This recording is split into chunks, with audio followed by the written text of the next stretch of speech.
Moi, c'est Eddy Renaud, d'Arbres et Paysages en Gironde, donc une structure équivalente à celle qu'on peut avoir dans le Gers ou ailleurs, où on s'occupe de plantation de haies, on fait à peu près 20 km de haies par an.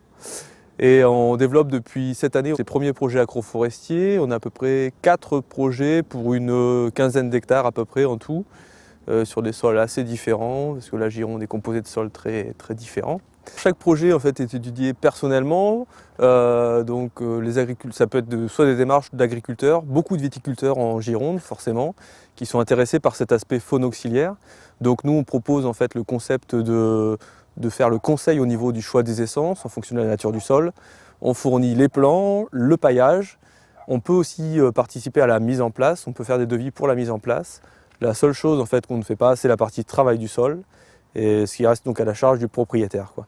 Donc sur cette partie-là, sur cette prestation-là, on peut avoir des financements allant jusqu'à 80%, aide du conseil régional et du conseil général comprises. Voilà.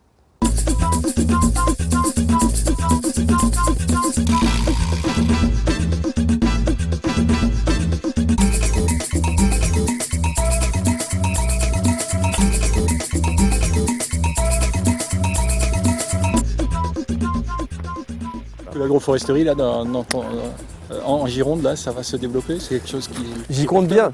Ouais, j'y compte bien.